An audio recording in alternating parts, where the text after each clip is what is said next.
दोस्तों, easy way learning channel पर एक बार आपका पुनः स्वागत है। आज हम शिक्षा दार्शनिकों के अंतर्गत स्वामी विवेकानंद के जीवन के विभिन्न पहलुओं और शैक्षिक दर्शन का अध्ययन करेंगे। तो आइए दोस्तों, वीडियो की शुरुआत करते हैं। सबसे पहले हम स्वामी विवेकानंद के जीवन परिचय को संक्षेप में जान लेते हैं। स्वामी विवेकानंद का जन्म 12 जनवरी 1863 को कोलकाता में हुआ था। इनका मूल नाम नरेंद्र दत्त था। इनके पिता का नाम विश्वनाथ दत्त था। माता का नाम भुवनेश्वरी देवी था और इनके गुरु रामकृष्ण परमहंस थे। इनकी मृत्यु 4 जुलाई 1902 को बेलूर में हुई। विवेकानंद का जन्म 12 जनवरी 1863 में कलकत्ता में हुआ था। इनका नाम नरेंद्र दत्त था। वह बहुमुखी प्रतिभा के व्यक्ति थे। विज्ञान के छात्र होते हुए भी इनकी काव्य और दर्शन में अत्यधिक रुचि थी। पश्चिम के स्टुअर्ट मिल और हर्बर्ट स्पेंसर के दार्शनिक सिद्धांतों का इन्होंने गंभीर अध्ययन किया था। इनके कॉलेज के प्रधानाचार्य श्री हिस्टी उनकी प्रतिभा में इतने अधिक प्रभावित थे कि उन्होंने कहा था कि मैंने अब तक बहुत प्रतिभाशाली व्यक्ति देखे हैं, किंतु नरेंद्र की भांति प्रतिभा संपन्न छात्र मुझे आज तक नहीं मिला। श्री हिस्टी ने ही नरेंद्र को एक बार रामकृष्ण परमहंस से मिलने की प्रेरणा दी। वह रामकृष्ण परमहंस के पास पहुंचे और पूछा, क्या आपने ईश्वर को देखा है? परमहंस ने उत्तर दिया कि हाँ, वैसे ही जैसे मैं तुमको देख रहा हूँ। और यह कहते ही उन्होंने अपना दाहिना चरण नरेंद्र के शरीर पर रख दिया। चरण के रखते ही नरेंद्र को लगा जैसे सारा संसार घूम रहा है और एक शून्य में समाता जा रहा है। नरेंद्र नाथ भय से चीख पड़े। रामकृष्ण ने हंसते हुए कहा, अच्छा, अब शांत हो जाओ। इस एक घटना ने नरेंद्र नाथ को पूर्ण रूप से बदल दिया। धीरे धीरे वह रामकृष्ण परमहंस के निकट संपर्क में आते गए। उसके बाद से निरंतर वे अपने गुरु के उपदेशों का प्रचार करते रहे और उनकी मृत्यु के बाद उनके आध्यात्मिक उत्तराधिकारी बन गए।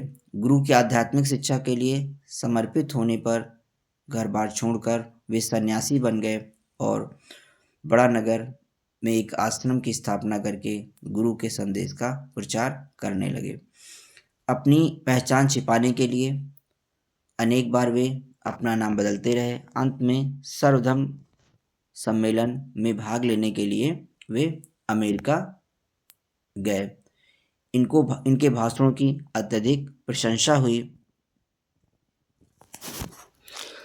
1893 में अमेरिका के शिकागो में आयोजित विश्व धर्म सम्मेलन वर्ल्ड पार्लियामेंट ऑफ रिलीजन में स्वामी विवेकानंद ने भारत का प्रतिनिधित्व किया। 11 सितंबर 1893 को उन्होंने अपने भाषण की शुरुआत sisters and brother of America शब्दों से की, जिससे पूरी सभागार तालियों से गूंज उठी। उन्होंने विश्व की भारतीय संस्कृत, वेदांत और भाईचारे का संदेश दिया। इस भाषण से वे विश्व प्रसिद्ध हो गए। उन्होंने यूरोप के अनेक देशों, विशेष रूप से इंग्लैंड तथा अमेरिका की अनेक बार यात्राएं की और विदेशों में हिंदू धर्म तथा वेदांत का संदेश दिया। स्वामी विवेकानंद ने भारत वापस आकर वेल्लोर मठ और अद्वैत आश्रम की स्थापना की, जहाँ से भारतवासियों और संपूर्ण विश्व को मानव सेवा और ईश्वर पूजा के संदेश देते रहे। 4 जुलाई 1902 ईस्वी में इस महान व्यक्तित्व ने संसार से विदा ले लिया।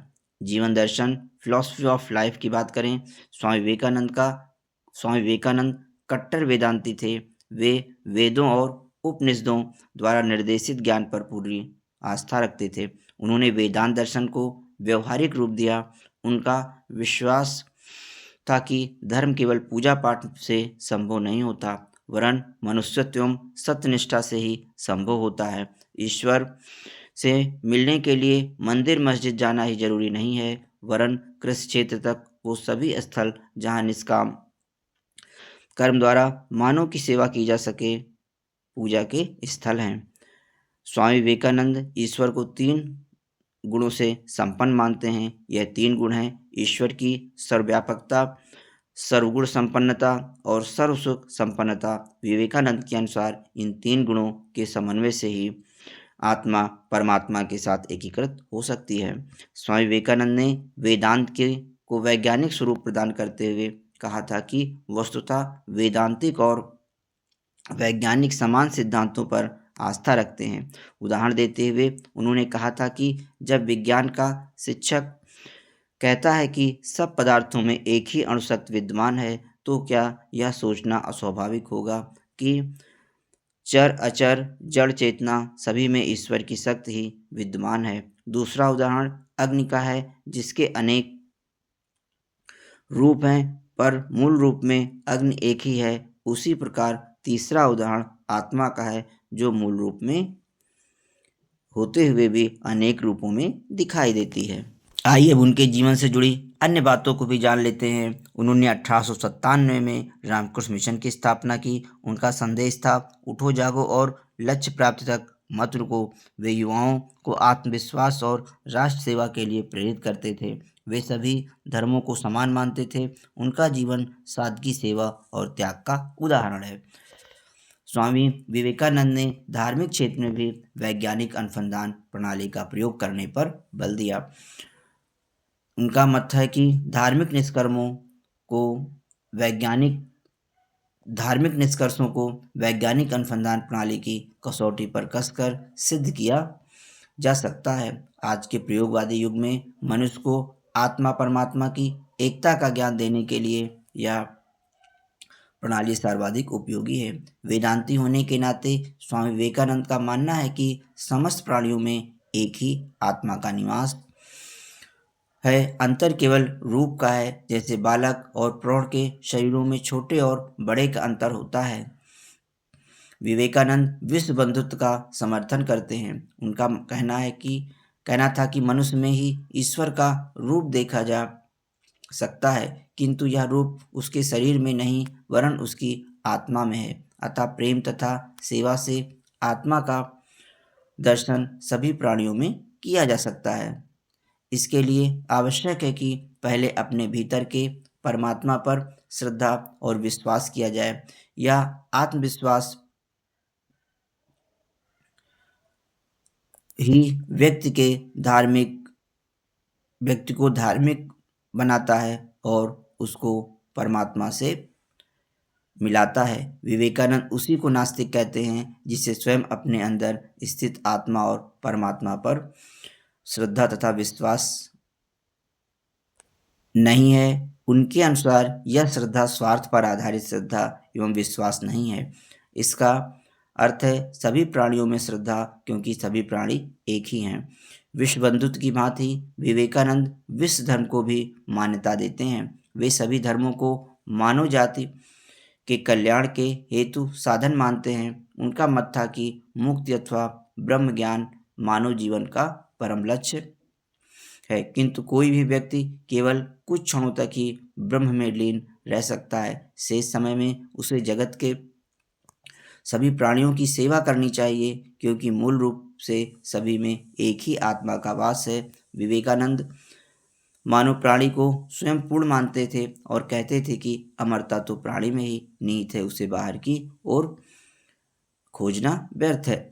शिक्षा दर्शन फिलॉसफी ऑफ एजुकेशन की बात करते हैं। स्वामी विवेकानंद के जीवन दर्शन में ही हमें उनके शिक्षा दर्शन की भी झलक मिलती है। और यद्यपि उन्होंने शिक्षा पर विशेष रूप से कोई ग्रंथ नहीं लिखा है, तथापि मनुष्य में परम सत्ता के गुणों की खोज करते हुए उन्होंने शिक्षा को अंतर्निहित ज्ञान की पूर्णता की अभिव्यक्ति बताया है। उनका मत है कि ज्ञान को खोजने के लिए कहीं बाहर जाने की आवश्यकता नहीं है, वह तो व्यक्ति के अंदर सदैव से विद्यमान है, अतः उसे केवल खोजने और उसका अनुभव करने की आवश्यकता है। बालक के अंदर ही विकास के साधन विद्यमान है।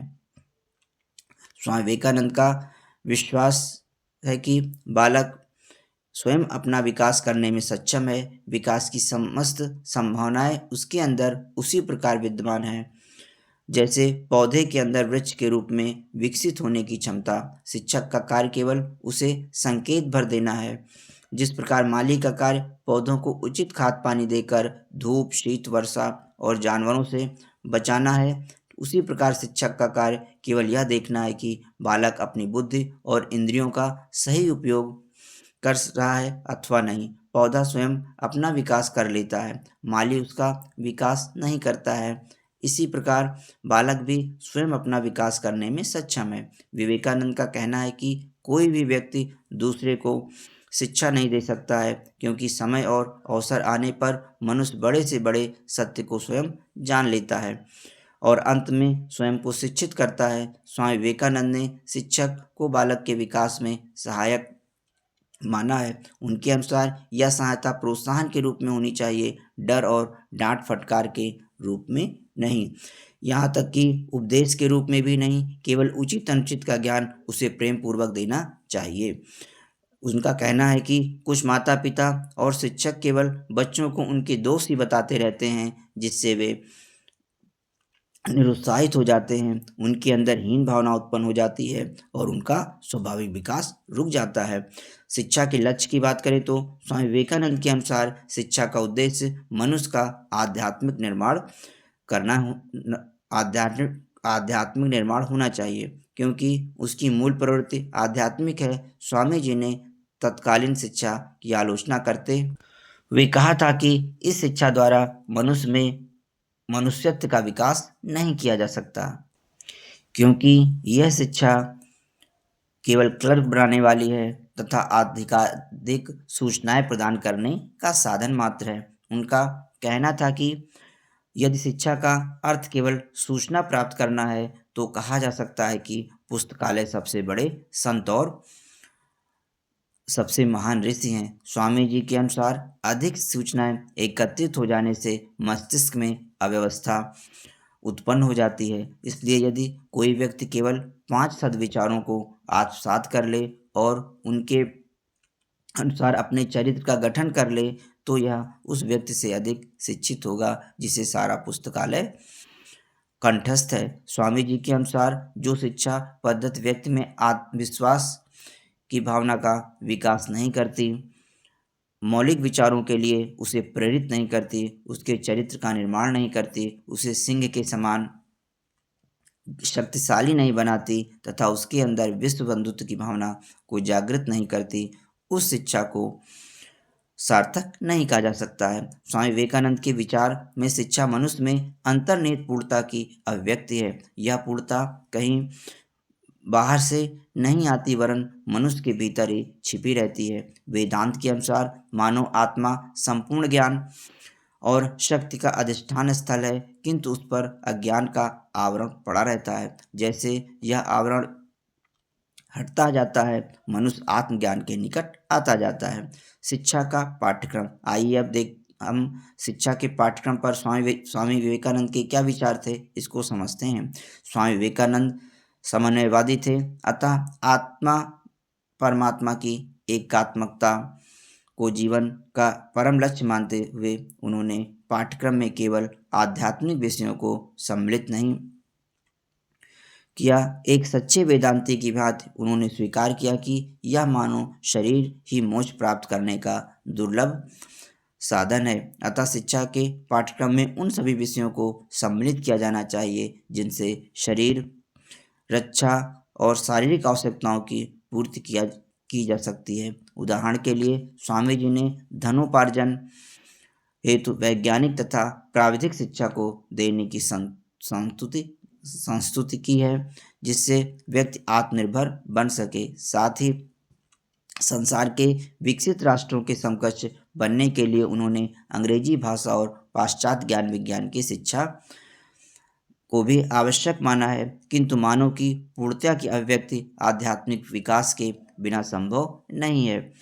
अतः आध्यात्मिक पाठ्यक्रम के द्वारा व्यक्ति में पूर्णता की चेतना जागृत करना आवश्यक है।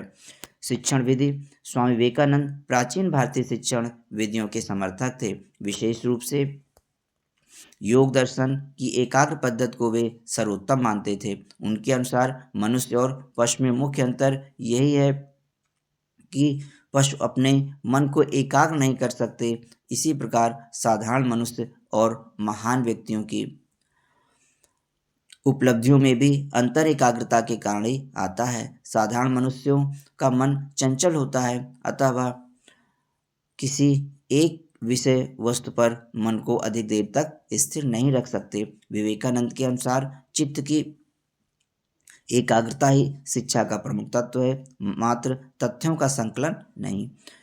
ब्रह्मचर्य एकाग्रता की प्राप्ति के लिए ब्रह्मचर्य का पालन आवश्यक है। विवेकानंद के अनुसार ब्रह्मचारी वही है जो मन, वचन और कर्म से पवित्र हो। संयमी व्यक्ति परमात्मा का साक्षात्कार कर सकता है, किंतु मात्र इंद्रिय संयम पर्याप्त नहीं है। प्रत्येक दशा में मन को संयमित करना आवश्यक है। विवेकानंद का विश्वास है कि ब्रह्मचर्य से छात्र की स्मरण शक्ति तीव्र होती है और एकाग्र शक्ति का विकास होता है। ब्रह्मचर्य के अभ्यास द्वारा व्यक्ति में स्वयं के प्रति श्रद्धा एवं विश्वास जागृत होता है, जो सफलता की कुंजी है।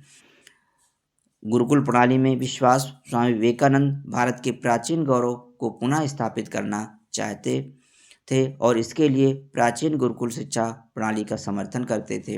उनका विचार था कि गुरु के सानिध्य में रहे बिना शिक्षा प्राप्त ही नहीं की जा सकती। वर्तमान शिक्षा प्रणाली में तो ज्ञान शुल्क लेकर बेचा जा रहा है। प्राचीन कालीन गुरुकुल प्रणाली में गुरु शिष्य को पुत्रवत स्नेह देता था और अपने व्यक्तित्व द्वारा आदर्श स्थापित करता था। शिक्षा की आदर्श व्यवस्था गुरुकुल प्रणाली के पुनः स्थापना द्वारा ही संभव है। शिक्षक के गुणों की बात करें तो स्वामी विवेकानंद का मानना था कि भारतीय आदर्शवादी परंपरा के अनुसार शिक्षा केवल गुरुमुख से ही प्राप्त की जा सकती है।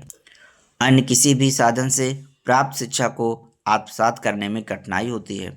अतः गुरु को ऐसे गुणों से युक्त होना चाहिए जिनसे वह शिष्य के व्यक्तित्व को प्रभावित कर सके। स्वामी विवेकानंद के अनुसार शिक्षक को पूर्ण ज्ञानी होना चाहिए। उसका व्यक्तिगत जीवन पवित्र एवं त्यागमय होना चाहिए। शिक्षक के लिए आवश्यक है कि वह धर्म ग्रंथों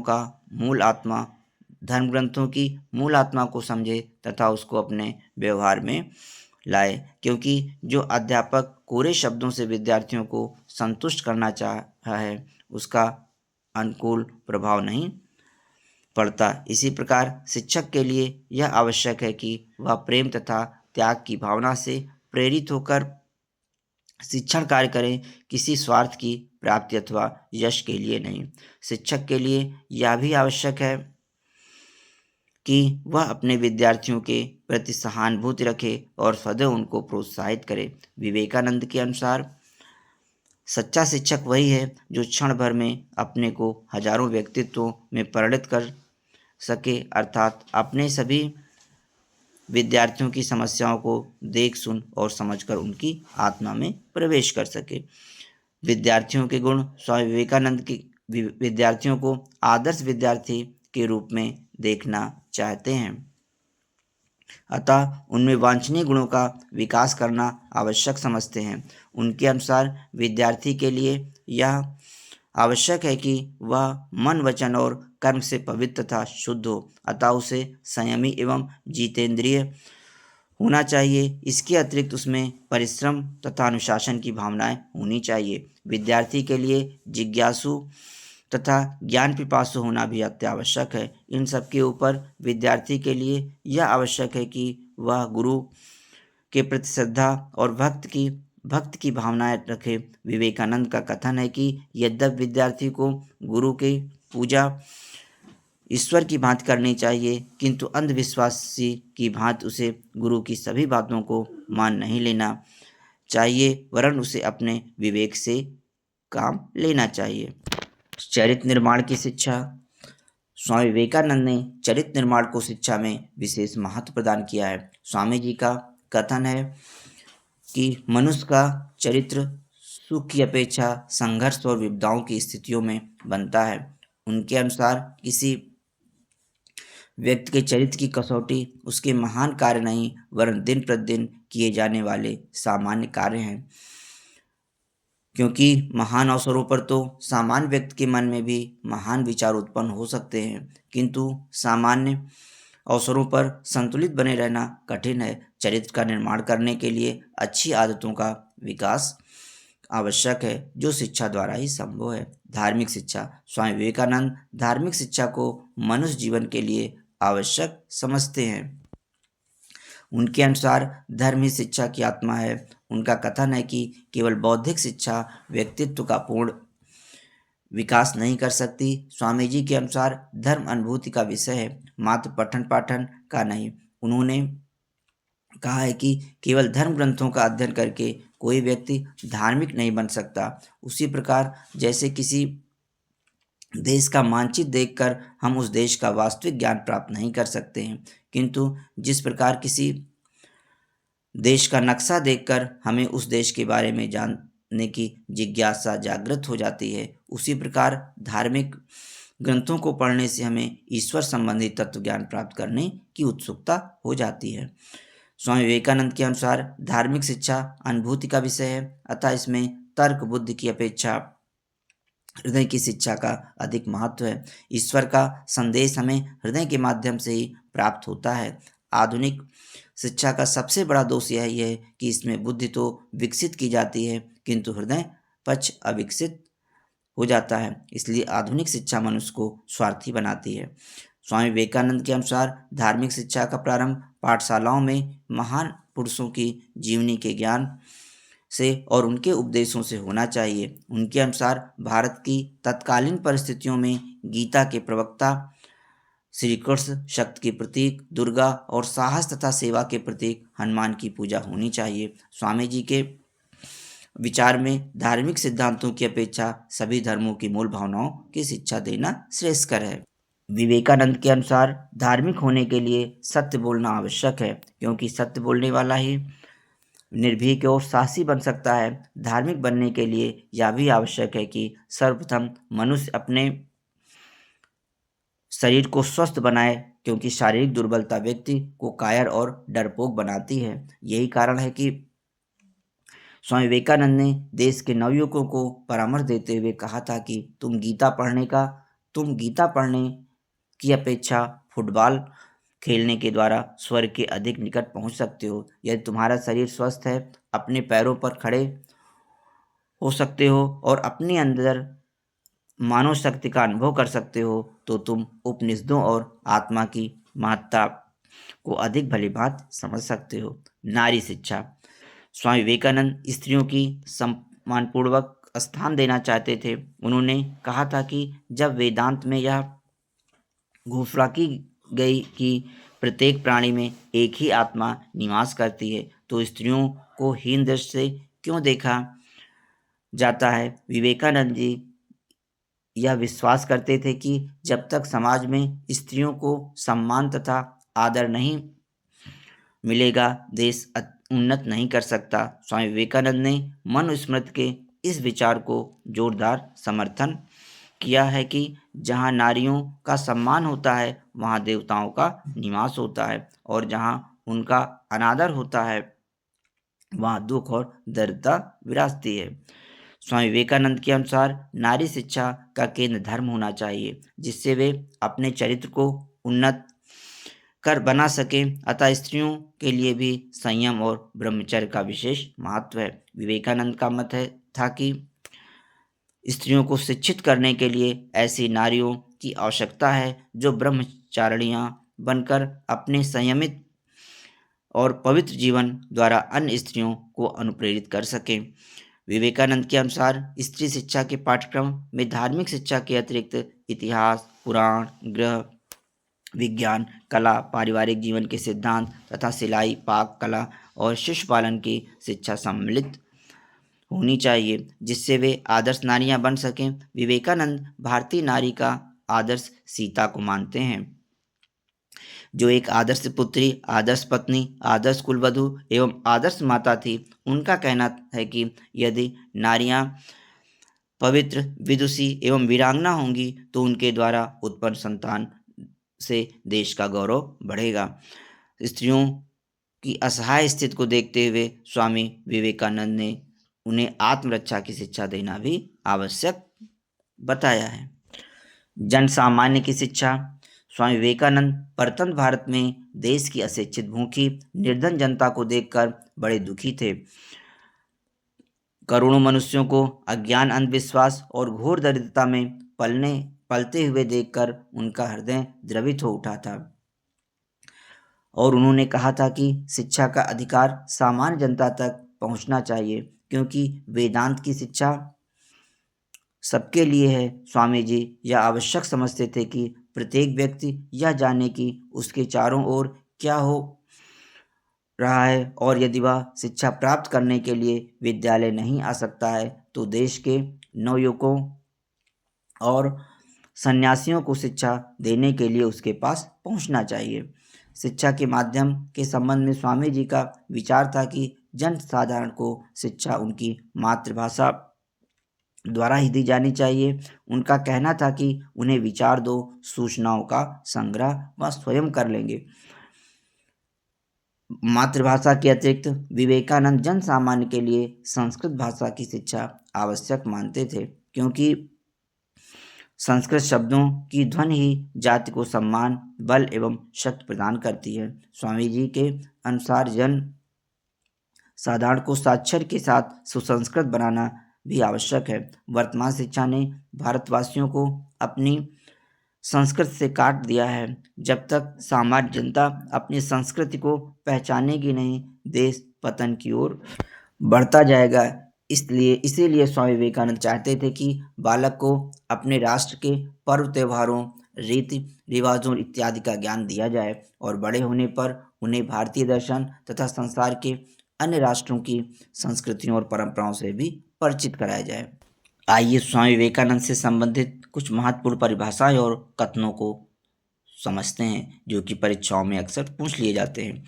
स्वामी विवेकानंद के अनुसार मानव की अंतर्निहित पूर्णता की अभिव्यक्ति शिक्षा है।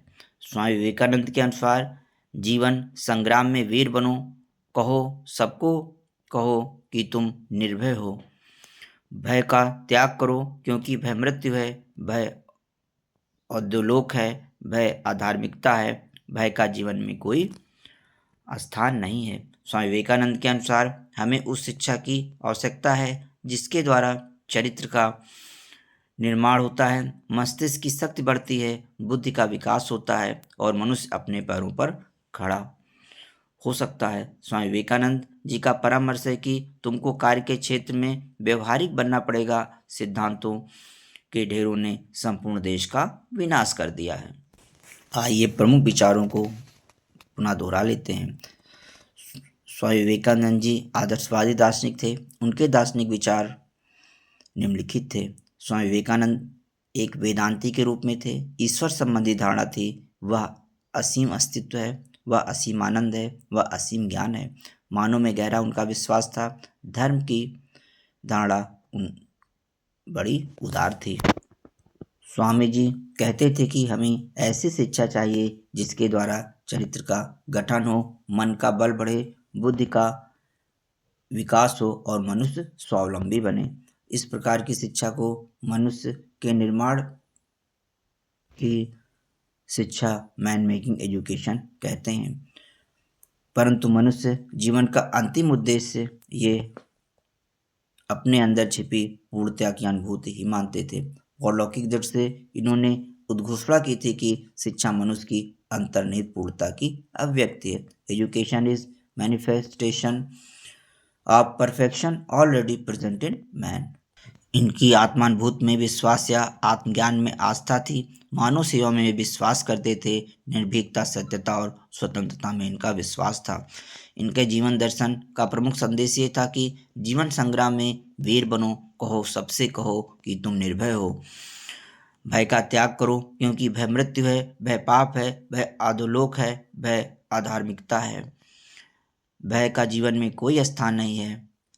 शिक्षा दर्शन स्वामी जी ने कहा कि वह बाबुओं का उत्पादन करने में सक्षम एक कुशल यंत्र के अतिरिक्त और क्या है। यदि इतना ही होता तो मैं भी प्रभु को धन्यवाद देता, पर कहाँ देखो ना लोग किस प्रकार श्रद्धा व विश्वास से हीन होते जा रहे हैं। वे घोषणा करते हैं कि गीता भ्रमात्मक है, एक सेवक मात्र है और वेद ग्राम्य लोकगीतों से अधिक महत्व नहीं रखते हैं। हमें उस शिक्षा की आवश्यकता है जिसके द्वारा चरित्र का निर्माण होता है, मस्तिष्क की शक्ति बढ़ती है, बुद्धि का विकास होता है और मनुष्य अपने पैरों पर खड़ा हो सकता है। स्वामी जी का परामर्श है कि तुमको कार्य के क्षेत्र में व्यवहारिक बनना पड़ेगा। सिद्धांतों के ढेरों ने संपूर्ण देश का विनाश कर दिया है। शिक्षा के अर्थ की बात करें तो स्वामी विवेकानंद के अनुसार शिक्षा की व्याख्या शक्ति के विकास के रूप में की जा सकती है। शिक्षा मनुष्य की अंतर्निहित पूर्णता की अभिव्यक्ति है। मनोवैज्ञानिक शब्दावली में कहें तो हम कह सकते हैं कि सीखना वास्तव में खोज करना है। शिक्षा के उद्देश्यों की बात करें तो स्वामी जी के अनुसार यदि शिक्षा देश प्रेम की प्रेरणा नहीं देती तो उसको राष्ट्रीय शिक्षा नहीं कहा जा सकता है। शिक्षण विधि, इन्होंने योग विधि, केंद्रीकरण विधि, तर्क व्याख्यान, विचार विमर्श, उपदेश विधि, अनुकरण विधि, व्यक्तिगत निर्देशन और परामर्श विधियों का समर्थन किया है। शिक्षक का स्थान स्वामी विवेकानंद के अनुसार वास्तव में किसी को किसी के द्वारा कभी शिक्षा नहीं दी गई है। हम में से प्रत्येक को अपने आप को शिक्षा देनी पड़ती है। बाह्य शिक्षक केवल ऐसे सुझाव देता है जिनसे आत्मा कार्य करने और समझने के लिए चैतन्य हो जाती है। स्वामी जी ने शिक्षक को बालक के मित्र, परामर्शदाता और पथ प्रदर्शक का स्थान दिया है। स्वामी विवेकानंद जी ने स्त्री शिक्षा और जन शिक्षा को महत्वपूर्ण स्थान दिया है। इन्होंने कहा कि इस समय ऐसे बलिष्ठ लोगों की आवश्यकता है जिनकी पेशियां लोहे के समान दृढ़ हो, स्नायु फौलाद की तरह कठोर हो। आत्मानुभूति के लिए इन्होंने ज्ञान योग, कर्म योग, भक्ति योग अथवा राजयोग को आवश्यक माना है। समाज सेवा से इनका तात्पर्य दया या दान से नहीं था। समाज सेवा से इनका तात्पर्य दीनहीनों के उत्थान में सहयोग करने से था। उठेंगे तो वे स्वयं ही ये शिक्षा के द्वारा ऐसे समाज सेवियों की टीम तैयार करना चाहते थे। ये आध्यात्मिक दृष्टि से भी समाज सेवा को बहुत महत्व देते थे। ये मनुष्य को ईश्वर का मंदिर मानते थे और उसकी सेवा को ईश्वर की सेवा मानते थे।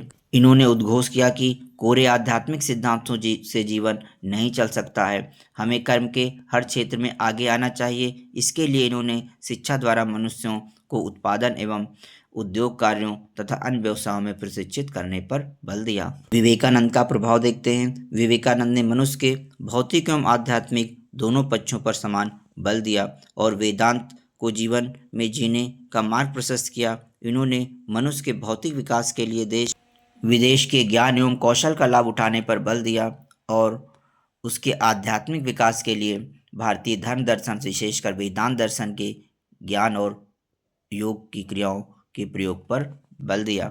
इससे धर्म प्रधान भारतीय संस्कृति में भौतिक जीवन से संबंधित सत्यों का महत्व बढ़ा। समाज में देश विदेश के ज्ञान का लाभ उठाने की प्रवृत्ति का विकास हुआ।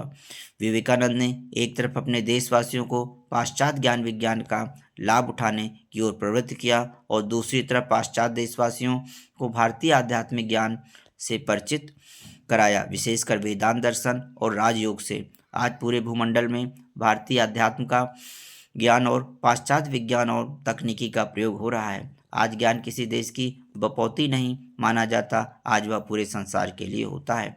विवेकानंद के समय भारत में शिक्षा के क्षेत्र में दो विरोधी विचारधाराएं चल रही थी, एक प्राच्यवादी और दूसरी पाश्चात्यवादी। विवेकानंद ने इन दोनों में समन्वय किया। इनके प्रभाव से देश में भारतीय भाषा साहित्य धर्म दर्शन एवं ज्ञान विकास के साथ साथ पाश्चात्य भाषा साहित्य धर्म दर्शन ज्ञान विज्ञान एवं तकनीकी की शिक्षा की व्यवस्था होने लगी। देश भौतिक क्षेत्र में भी प्रगति करने लगा। आज हम जो कुछ भी हैं वह समन्वित एवं व्यापक दृष्टिकोण के परिणाम स्वरूप ही हैं।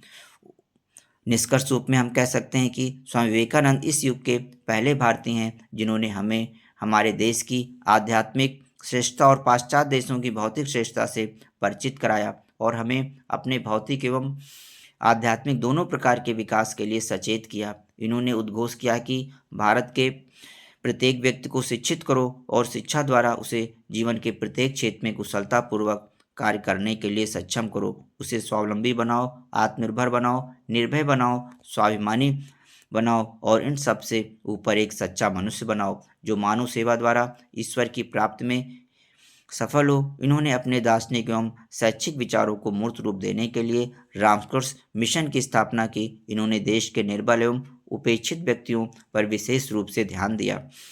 परंतु रामकृष्ण मिशन द्वारा स्थापित संस्थाएं ना के बराबर हैं और जो है उनमें अब कोई नयापन नहीं रह गया। जिन उद्देश्यों को सामने रखकर उनकी स्थापना की गई थी, उनके लिए संयमी एवं त्यागी शिक्षकों की आवश्यकता है। काश स्वामी जी कुछ दिन और जीते, परंतु कुल मिलाकर स्वामी जी के शैक्षिक विचार भारतीय धर्म एवं दर्शन पर आधारित हैं और भारतीय जन जीवन के अनुकूल है। राष्ट्रीय शिक्षा की योजना बनाने वालों को उनका प्रयोग करना चाहिए। स्वामी जी के बारे में पंडित जवाहरलाल नेहरू के विचार प्रासंगिक हैं। एक स्थान पर उन्होंने लिखा है, भारत के अतीत में सरल आस्था रखते हुए और भारत के विरासत पर गर्व करते हुए भी स्वामी जी का जीवन की समस्याओं के प्रति दृष्टिकोण आधुनिक था और ये भारत के अतीत तथा वर्तमान के एक बड़े संयोजक थे। आइए अब स्वामी विवेकानंद के शैक्षिक दर्शन पर आधारित कुछ एमसीक्यू क्वेश्चंस को हल कर लें ताकि विषय वस्तु को और अच्छे से समझा जा सके। पहला प्रश्न है कि स्वामी विवेकानंद के अनुसार शिक्षा का वास्तविक अर्थ क्या है।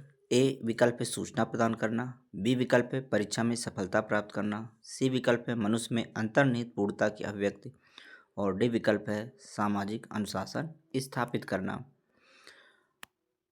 स्वामी विवेकानंद के अनुसार शिक्षा का वास्तविक अर्थ है मनुष्य में निहित पूर्णता की अभिव्यक्ति। सी विकल्प सत्य है। विवेकानंद के अनुसार education is the manifestation of the perfection already in man. शिक्षा बाहरी आरोपण नहीं बल्कि अंतर्निहित शक्तियों का विकास है।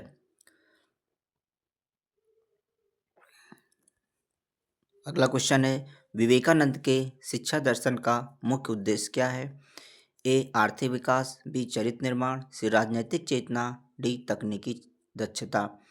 विवेकानंद के शिक्षा दर्शन का मुख्य उद्देश्य चरित्र निर्माण है। वे विकल्प सत्य है। वे शिक्षा को चरित्र निर्माण, आत्मविश्वास और नैतिक शक्ति के विकास का साधन मानते थे।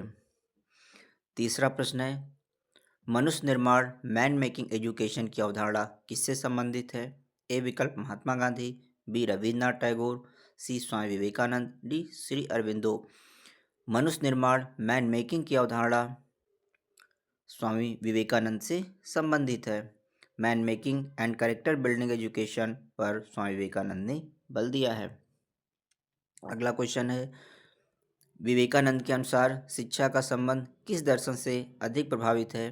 ए विकल्प यथार्थवाद, बी आदर्शवाद वेदांत पर आधारित, सी प्रयोगवाद, डी व्यवहारवाद। विवेकानंद के अनुसार शिक्षा का संबंध आदर्शवाद वेदांत पर आधारित है। उनका शिक्षा दर्शन अद्वैत वेदांत पर आधारित आदर्शवादी दृष्टिकोण को दर्शाता है।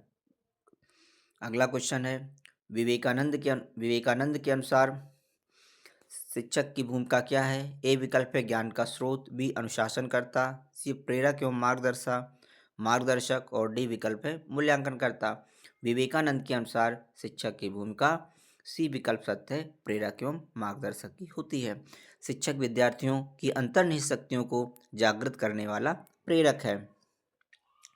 छठा प्रश्न है, विवेकानंद के शिक्षा दर्शन में आत्मविश्वास का महत्व क्यों है। ए विकल्प आर्थिक प्रगति हेतु, बी राष्ट्रीय विकास हेतु, सी आत्मशक्ति के विकास हेतु, डी प्रतियोगिता में जीतने हेतु। विवेकानंद के शिक्षा दर्शन में आत्मविश्वास का महत्व है आत्मशक्ति के विकास हेतु। सी विकल्प सत्य है। वे आत्मविश्वास को वे सफलता और आत्मविकास का मूलाधार मानते थे। अगला क्वेश्चन है, विवेकानंद के अनुसार शिक्षा का अंतिम लक्ष्य क्या है। ए विकल्प है रोजगार, बी मोक्ष एवं आत्म साक्षात्कार, सी सामाजिक प्रतिष्ठा, डी राष्ट्रवाद। विवेकानंद के अनुसार शिक्षा का अंतिम लक्ष्य मोक्ष एवं साक्षात्कार है। सी विकल्प सत्य है। शिक्षा का चरम उद्देश्य आत्म साक्षात्कार और आध्यात्मिक उन्नति है। अगला प्रश्न है, विवेकानंद ने किस संस्था की स्थापना कर शिक्षा और सेवा कार्य को संगठित किया। उन्होंने रामकृष्ण मिशन की स्थापना की। 1897 में स्थापित रामकृष्ण मिशन का उद्देश्य शिक्षा, सेवा और आध्यात्मिक उत्थान था। अगला क्वेश्चन है, विवेकानंद के अनुसार शिक्षा में बल किस प्रकार की शक्ति पर होना चाहिए? ए शारीरिक शक्ति, बी मानसिक शक्ति, डी सी आध्यात्मिक शक्ति और डी विकल्प है उपर्युक्त सभी। तो विवेकानंद के अनुसार शिक्षा में बल जो है शारीरिक शक्ति, मानसिक शक्ति, आध्यात्मिक शक्ति, सभी शक्तियों पर होना चाहिए। इस प्रकार इस क्वेश्चन का विकल्प डी सत्य है। वे समग्र विकास, शारीरिक, मानसिक, आध्यात्मिक के समर्थक थे। 10वां प्रश्न है, विवेकानंद के शिक्षा दर्शन का राष्ट्रवाद से क्या संबंध है? ए विकल्प है, शिक्षा और राष्ट्रवाद असंबंधित है, बी शिक्षा केवल व्यक्तिगत उन्नति हेतु है, सी शिक्षा राष्ट्रीय पुनर्निर्माण का साधन है, शिक्षा केवल धार्मिक है।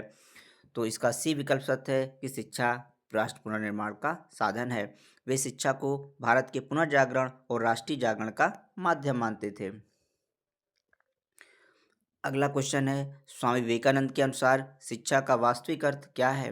ए सूचना प्रदान करना, बी परीक्षा में सफलता प्राप्त करना, सी मनुष्य में अंतर्निहित पूर्णता के अभिव्यक्त, डी सामाजिक अनुशासन स्थापित करना। विवेकानंद के अनुसार शिक्षा का वास्तविक अर्थ है मनुष्य में अंतर्निहित पूर्णता की अभिव्यक्ति। आइए अब कथन और कारण वाले प्रश्नों को हल कर लेते हैं। पहला प्रश्न है कि स्वामी विवेकानंद शिक्षा को मनुष्य में निहित पूर्णता की अभिव्यक्ति मानते हैं। कथन है, कारण क्योंकि वे शिक्षा को बाहरी ज्ञान का आरोपण मानते थे। इसमें कथन तो सही है कि स्वामी विवेकानंद शिक्षा को मनुष्य में अंतर्निहित पूर्णता की अभिव्यक्ति मानते हैं, ये सत्य है।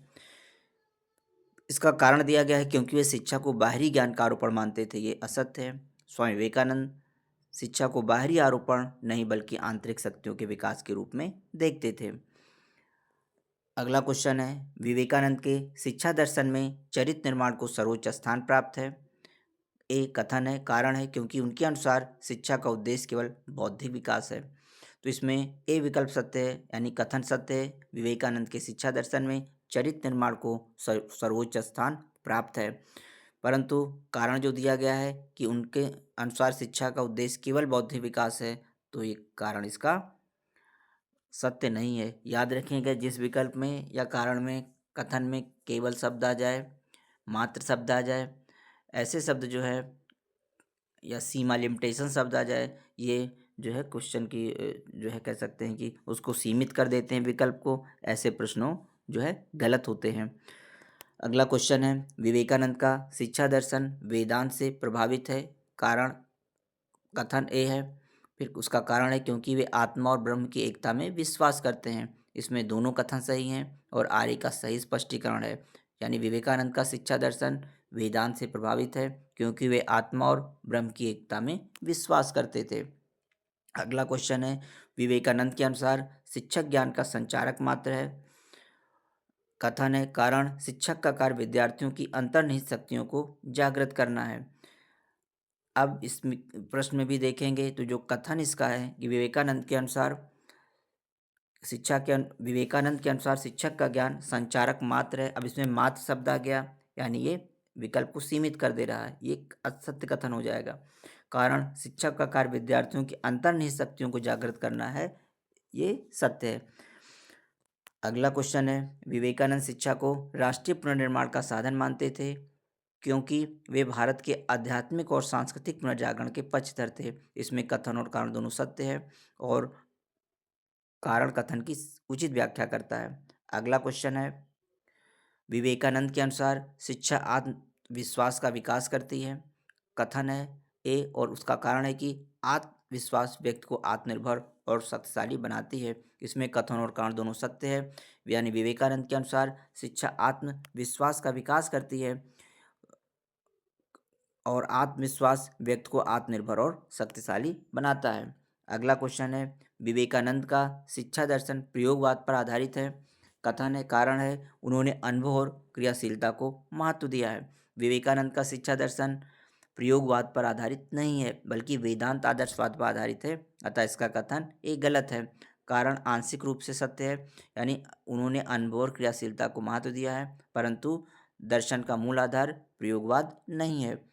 अगला क्वेश्चन है, विवेकानंद शिक्षा को केवल आध्यात्मिक उन्नत तक सीमित रखते थे। कथन है, कारण वे शारीरिक और मानसिक विकास को भी शिक्षा का अंग मानते थे। विवेकानंद शिक्षा को केवल आध्यात्मिक, अब इसमें केवल शब्द आ गया है तो केवल शब्द से समझ जाएंगे कि ये विकल्प सत्य नहीं हो सकता है। फिर इसका कारण कि वे शारीरिक और मानसिक विकास को भी शिक्षा का अंग मानते थे, यह सत्य है। अगला क्वेश्चन है, मैन मेकिंग एजुकेशन की अवधारणा विवेकानंद से संबंधित है। कथन ये है, कारण है, यह शिक्षा व्यक्ति को नैतिक और आत्मनिर्भर बनाती है। इसमें कथन और कारण दोनों सत्य है। आरेख की उचित व्याख्या करता है। मैन मेकिंग एजुकेशन की अवधारणा विवेकानंद से संबंधित है। यह शिक्षा व्यक्ति को नैतिक और आत्मनिर्भर बनाती है। अगला क्वेश्चन है और लास्ट क्वेश्चन है कि विवेकानंद शिक्षा को आत्म साक्षात्कार का साधन मानते थे। कथन दिया गया, ए, कारण उसका है, आत्म साक्षात्कार वेदांत दर्शन का केंद्रीय तत्व है। इसमें दोनों कथन सही हैं और आर्य की सही व्याख्या करता है, यानी विवेकानंद शिक्षा को आत्म साक्षात्कार का साधन मानते थे क्योंकि आत्म साक्षात्कार वेदांत दर्शन का केंद्रीय तत्व है। दोस्तों, तो ये था जो है स्वामी विवेकानंद से संबंधित महत्वपूर्ण वीडियो। उम्मीद करते हैं कि यह वीडियो आप लोगों को जो है अच्छा लगा होगा और उपयोगी लगा होगा। परीक्षा की तैयारी करने में काफ़ी इससे मदद मिलेगी। तो दोस्तों, हमारे चैनल इजी वे लर्निंग को अधिक से अधिक सब्सक्राइब करें, वीडियो को लाइक और शेयर करें और कमेंट करते रहें और इस प्रकार अपना प्यार हम पर बनाए रखें और हम इसी प्रकार अच्छे अच्छे कंटेंट आप तक प्रस्तुत करते रहें। Thanks for watching.